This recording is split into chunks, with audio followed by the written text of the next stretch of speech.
Nous sommes à Windsor, au pays de notre ami Raphaël qui nous accueille au château du Bel Âge. Bonjour Raphaël. Bonjour. Merci de nous recevoir. C'est beau chez vous. Construction 2006. La clientèle, ça ressemble à quoi? Elle est divisée en deux, on peut dire? C'est ça. On se trouve à avoir 113 appartements qu'on appelle autonomes. Bien. Puis on a 72 appartements avec soins complets, unité codée Alzheimer. Bien. Donc ça, c'est la normalité, ou l'énormalité, on va le dire, de la vie. Oui. C'est la vie qui suit son cours et c'est souvent un regret, mais on n'a pas le choix, la vie le veut ainsi. On pense aux couples d'un certain âge qui ont quand même la chance, si l'un des deux membres du couple doit s'en aller dans l'autre partie des installations, bien, peuvent se voir quand même de façon quotidienne. C'est ça, précieux, hein? c'est la grosse avantage de la résidence, c'est que souvent, il y a une des deux personnes qui a besoin de soins, Ouais. puis l'autre personne devient trop fatiguée pour s'en occuper à la maison. Tandis qu'ici, on a un personnel qui va s'occuper de la personne qui a besoin de soins, puis l'habillement, on parle d'habillement, des bains, tout ce qui est hygiène. Ouais. Puis, en même temps, c'est que c'est la possibilité de l'autre conjoint peut aller les voir dans le jour, puis qui continue à avoir une certaine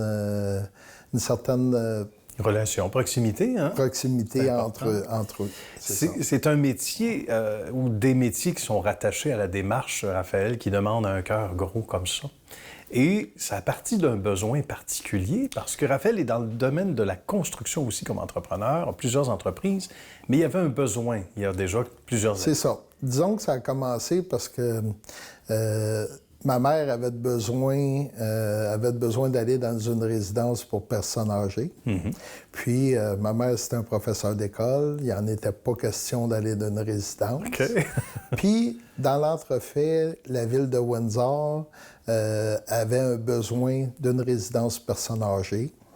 C'est plusieurs de ces démarches-là qui ont fait que j'ai décidé de construire une résidence pour personnes âgées, qui était au début seulement autonome. Ah, d'accord, au Oui. départ. On a parti au début avec 79 appartements autonomes.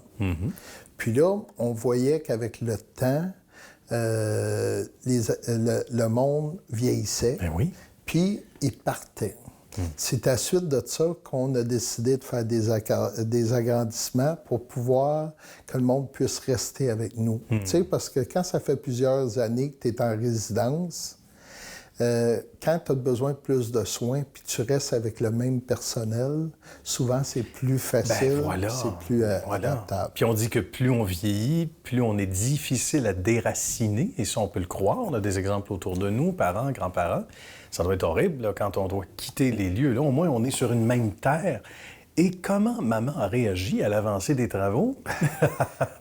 Ma mère, elle, juste qu'on construisait, puis tout ça, puis elle disait à mes sœurs, il n'y en est pas question, je m'en vais pas là, puis tout ça. Puis un certain dimanche après-midi, je vais voir, parce que mes sœurs m'ont dit, il faut que tu ailles y parler, là, parce que c'est important. Tu sais. Puis le dimanche après-midi, j'arrive chez elle, elle me demande comment ça va. Elle est habituée que je disais toujours, ça va très bien. Ben oui. Mais là, je lui ai dit, c'est pas fort. Oh. Elle dit, comment ça, c'est pas fort? Ben j'ai dit, le monde ne veut pas signer de bail à résidence parce qu'ils disent, même sa mère ne veut pas y aller. Oh, c'est T'sais, pas bon, ça! Elle dit, là, c'est là qu'elle m'a dit, elle dit, ils disent quoi? Elle dit, je vais être la première à rentrer. Quel tour de force extraordinaire! Oui, c'est de la psychologie inversée. Oui, puis je vais vous dire, les premières années, ça n'a pas été facile, parce que a fallu travailler fort. Parce qu'il faut dire que Windsor, c'est une population entre 5 à 6 000 habitants. Quand on fait un projet d'envergure comme le nôtre, le temps d'être connu puis tout ça, ben c'est pour ça. Puis à un moment donné, en 2011, on a décidé de faire un agrandissement parce qu'on n'avait pas assez de toit et demi pour accueillir des couples. Donc déjà, il y avait le mot se passait que c'était bien, qu'on vivait bien ici. Oui. Hein? Puis après ça, en 2013, dans Partie autonome, j'ai fait une section pour la perte d'autonomie. Ah, d'accord. OK? Bien.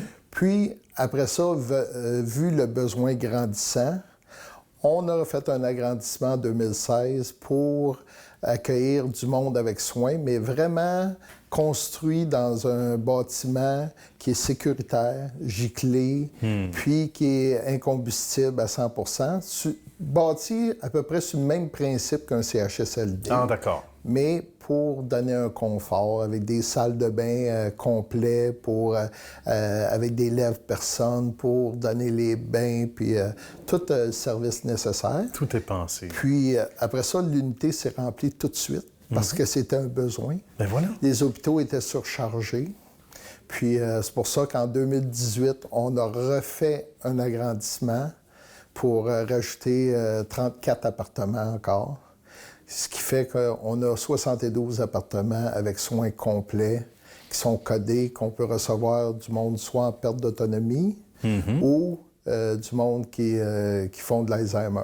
Finalement, de regarder à l'horizon et de dire avec le vieillissement de la population, il faut combler ces besoins-là.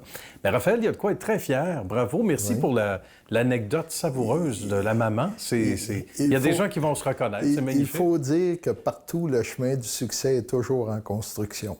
Ah, c'est bien dit, j'aime ça. On va marquer ça quelque part dans l'émission. Merci, Raphaël. Ça a été un plaisir. Merci. Salutations à l'équipe. Merci. À bientôt.